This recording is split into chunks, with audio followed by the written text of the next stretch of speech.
simplify. -1 times this expression in brackets, -7 plus 2 times 3 plus 2, minus 5 in parentheses squared. So this is an order of operations problem. And remember, order of operations, you always want to do parentheses first. Parentheses first. Then you do exponents.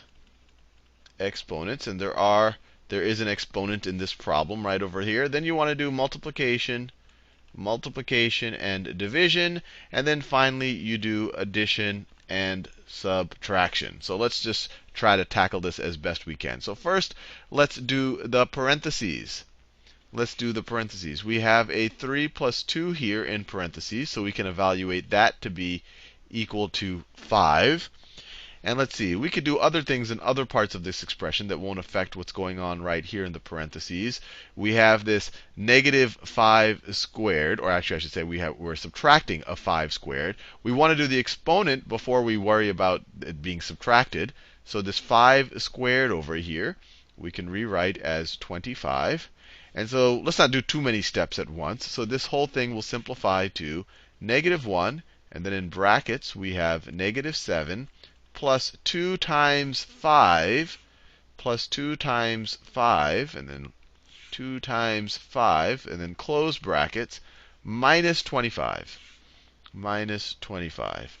Now, this thing, we want to do multiplication. You could say, hey, wait, I still have a parentheses here. Why don't I do that first? But when you just evaluate what's inside of this parentheses, you just get a -7. It doesn't really change anything. So we could just leave this here as a -7.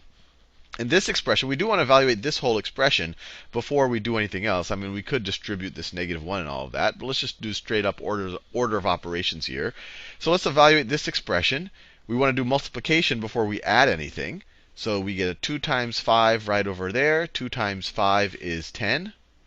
That is 10. So our whole expression becomes, and normally you wouldn't have to rewrite the expression this many times, but we're going to do it this time just to make sure no one gets confused. So it becomes -1 times -7 plus 10,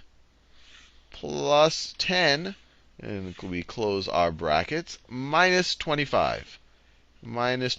Now we can evaluate this pretty easily. -7 plus 10, you can view it, we're starting at -7. So I was going to draw a number line there. So we're starting, let me draw a number line. So we're starting at -7. And then, so the length of this line is -7. And then we're adding 10 to it. So we're going to move 10 to the right. If we move 7 to the right, we get back to 0. And then we're going to go another 3 after that. So we're going to go 7, 8, 9, 10. So that gets us to +3. Another way to think about it is we are adding integers of different signs. We can view this sum as going to be the difference of the integers. And since the larger integer is positive, our answer will be positive. So you could literally just view this as 10 minus 7. 10 minus 7 is 3. So this becomes a 3. And so our entire expression becomes -1 times, and just to be clear, brackets and parentheses are really the same thing. Sometimes people will write brackets around a lot of parentheses just to make it a little bit easier to read, but they're really just the same thing as parentheses. So these brackets out here, I could just literally write them like that, and then I have a minus 25 out over here. Now, once again, you want to do multiplication or division before we do addition and subtraction. So let's multiply the -1 times 3 is -3. And now we need to subtract our 25. So -3 minus 25. We are adding two integers of the same sign. We're already at -3, and we're going to become 25 more negative than that. So you can view this as we're moving 25 more in the negative direction. Or you can view it as 3 plus 25 is 28, but we're doing it in the negative direction, so it's -28. So this is equal to -28, and we are done.